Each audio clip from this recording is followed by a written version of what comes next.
Hey everybody, welcome back to the channel. We are working on the 52 Chevy today still. We are going to be tearing down the hood, and here's what we're looking at underneath right now. We've got lots of years of spatter and stuff and undercoating, goo, and I've been giving a lot of thought back and forth. Do I just shoot it all at once? Do I take it apart? And I've come to the conclusion I'm going to split the hood up, take it all apart, and what I feel is doing it the right way. Sure, I could just clean it up, shoot it like this, but the only big thing that is kind of a deterrent for me doing that is there's a couple of trim pieces on the hood. Granted, sorry, you can't see it very well. There is a piece here, and then on the back half of the top of the hood, for just a trim piece to seal over or cover up the joint between the two halves of the hood. And if I clean it up, I spray it, I put it back on the car, that's going to end up vibrating. It's going to be a place for paint to chip and crack and just deteriorate from there. So I think in the long run, while it takes more time, more effort, more work, it's going to be the right thing to do. Take the hood apart, clean it all up, and put it back together. I got something in my eye, sorry. For once, there's not something on the lens. But thank you, before I get too far into it, thank you for checking out the channel. Thanks to the new subscribers. And if you have not subscribed yet, please hit the subscribe button below and you get notified whenever we post out new content. We're also hiding out on Facebook and Instagram. We've got a bunch of merchandise over on Teespring, so check out those links below too. And let's just dig into it. So our main thing we're going to do here is focus on getting the two halves of the hood separated. And we've got, looks like some Allens here. Actually, there may be some special bits, and that's quite possible. A bunch of straight blade screws here, and probably, what are these going to be up here? Looks like 1/2 inch bolts here, and then just some Phillips screws to pull off this assembly for the hood latch. And hopefully that's going to let the hood split in two pieces, and then I'll kind of tackle each piece independently. One side under here you've seen has a dent on it. The other side looks pretty good. But the trim, the joining trim here, hold on, let me flip the hood over for you. Alrighty, here's that trim piece, here and then back here, and there is that chrome emblem logo thing that goes there. And I think this is going to be a point where paint will chip. Yeah, look at that. Paint will chip, it'll flake off, and then it's downhill from there. And I figure I'm going to the effort to do everything else, stripping it down. Let's take the extra time, separate the hood, and do that right too. So that's what we're gonna do. And hey, I do still have stuff in the lens. So we're just gonna get to it. This is, it's been quite warm here, and today we've got a nice cool day. You know, into June, that's nice. It's been pretty warm in the last week. So hopefully we can get this done, cleaned up, and after this is prepped, I think this is the last thing I'm going to do before I start getting a bunch of stuff into primer, because we have the trunk, we have the window trims, we have the wheel skirts, we've got some parts for the Challenger, and just a bunch of stuff to get ready, get out of bare metal, because soon it will be humid and disgusting and gross, and not a good time to paint or be working in an uninsulated or unair conditioned shop. So let's just get to it, taking this thing apart.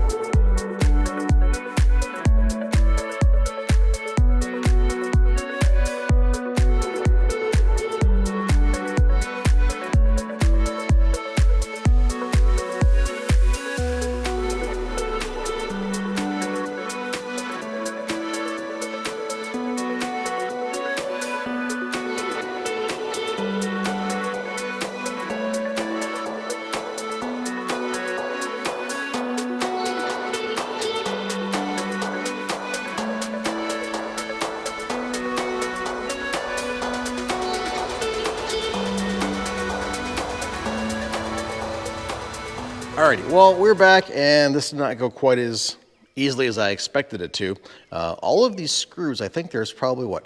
1, 2, 3, 4, 5, 6, 7, 8, 9, 10, 11, 12, lucky 13 screws that hold these two halves together, plus the 4 that hold on the hood latch, and 3 of these 6 here were stuck and had to all be cut off and these punched through because I couldn't get close enough to it with the Dremel to get the nuts sheared off clear. So I pretty much had to grind off the screw head, notch it away, and then punch it through the hole to get them off. So I have one holding in the end here and the other up there, and I'll get those two out, and the two halves are going to separate.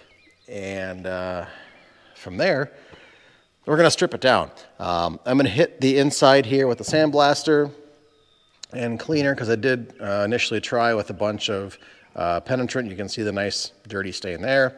So I want to make sure and get that cleaned up before I start shooting primer on here and more undercoating. And maybe what I'm going to do is knock all the crud off of here, knock the top layer off, and then I can see where the undercoating or covering went before. I'm going to probably keep that same line, reshoot in here again with the stuff, and then spray everything in here blue, just to kind of keep everything more uniform, because the engine bay is going to go back to being blue too. I thought about spraying that black, but I want to try again and keep this as original as I can. And there we go. The engine bay does appear to be blue. So we'll do that, and I'll look and figure out what color the engine originally was before it became rusty, crusty black. I do actually have a brand new chrome valve cover up in the garage. So I will likely put that on, dress things up a little bit. You notice the carburetor is missing, and while I did go through and rebuild it in a earlier video, now the carburetor itself was running perfectly.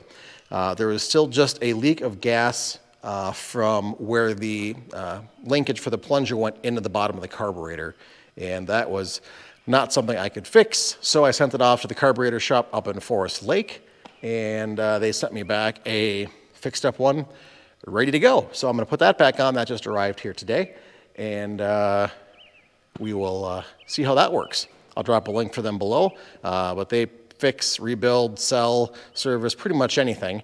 I'll have to see if they do the one for the Triumph. I don't know if they do British stuff, but I guess we'll find out. Anyways, back to our topic at hand. Get this thing split up, and we're just going to start cleaning it up. I think I'll probably go after the side over here first with the dent in it, which is where? There it is. There's not a lot of blemish back here, just a little bit, but the more I pounded that out, the more it sort of warped everything else. So we do have just a little bit of filler on there, so I'll get that cleaned up, ready to go, and let's just stop talking and do some work.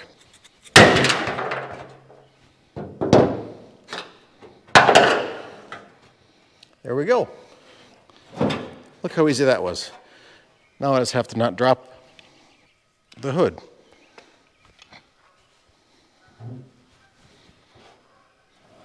It's where I could phone a friend. Let's see. Nope. There we go, that should stay. Move Mr. Dremel. All right, you'll stay put. All right. Here's what's left of those old screws. So you can see I actually lopped off the screw head itself and then just cut off the side so I could punch it through. And there we go. These are all rusty crusty.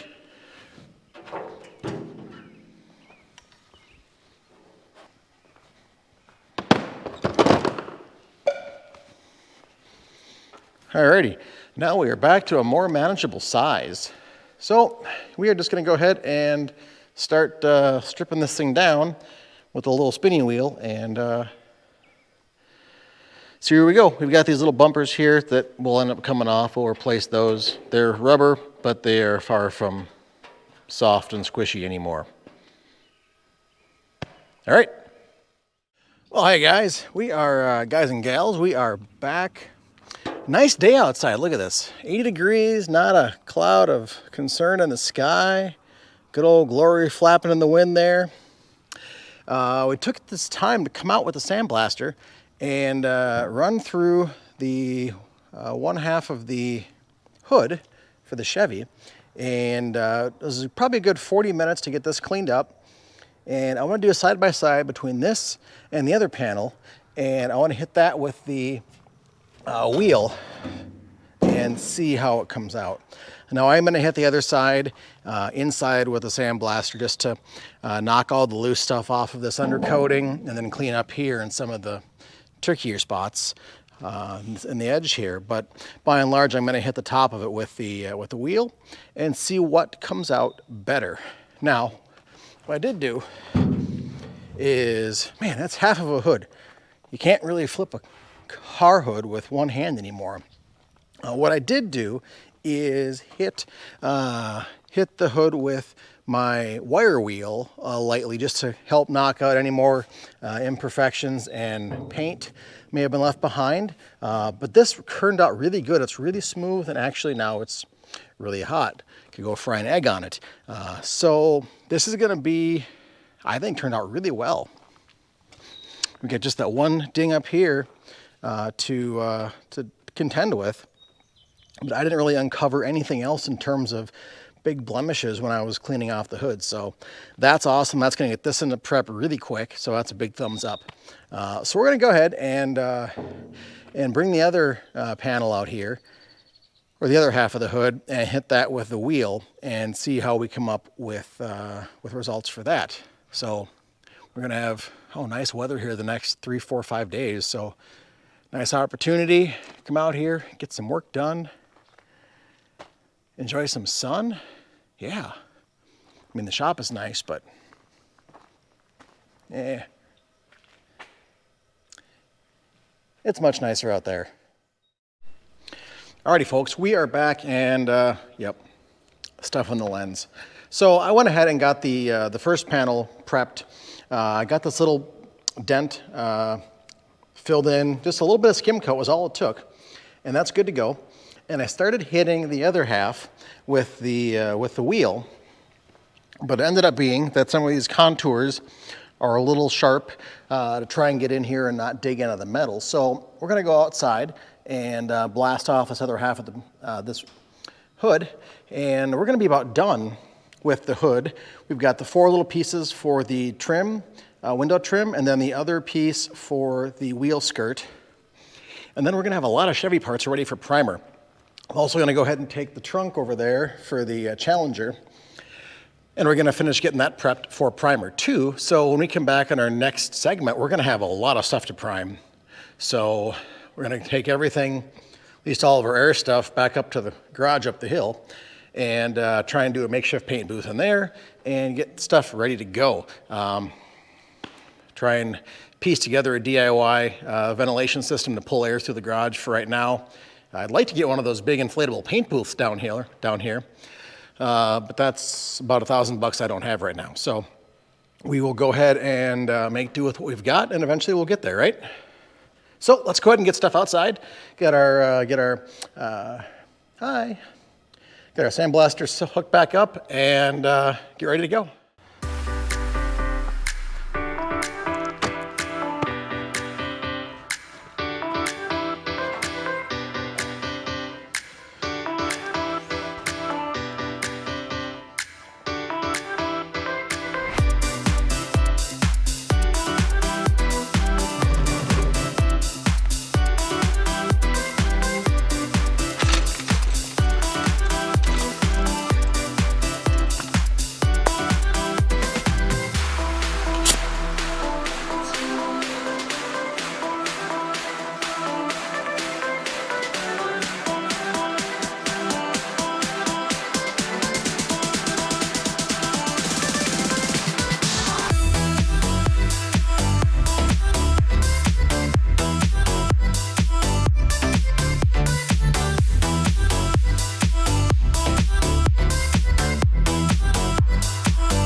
Alrighty folks, well the GoPro likes heat about as much as I do, and it actually shut down while I was cleaning off these pieces. So you can see I got most of the door trim pieces done.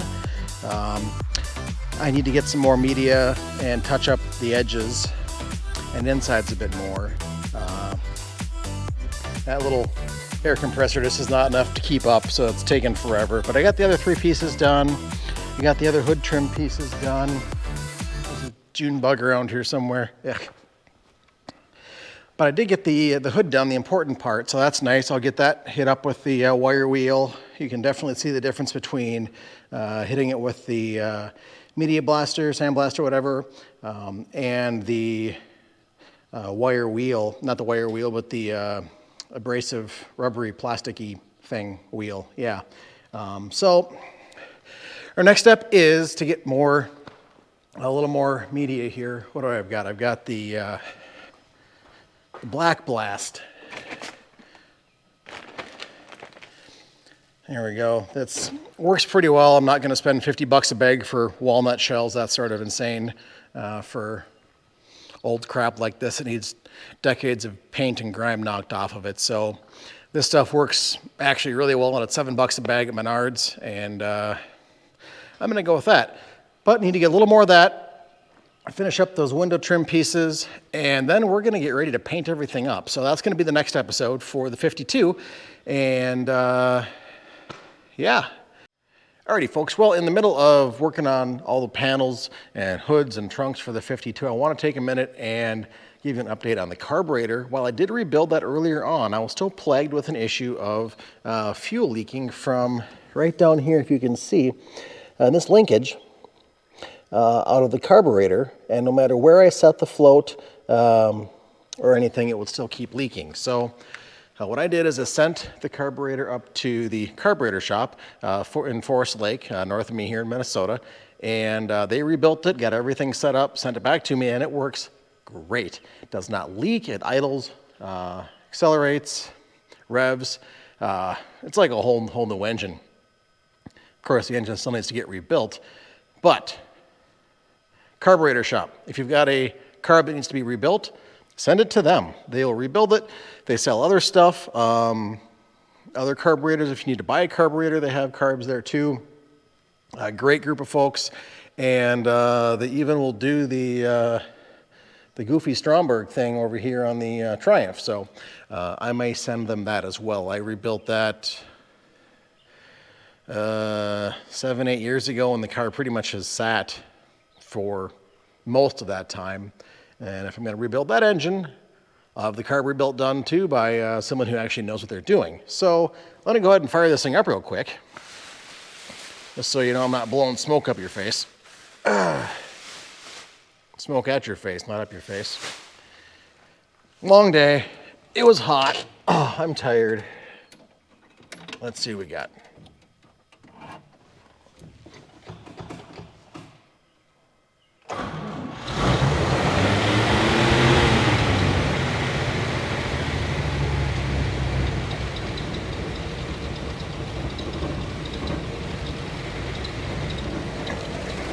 Still cold, but it fired right up. I mean, it was probably 2 or 3 days ago I put the carburetor on, started it up and ran the car for a good 10 minutes. So I did not just run it and then start it over again. Chunks in there. So yeah, once it warms up,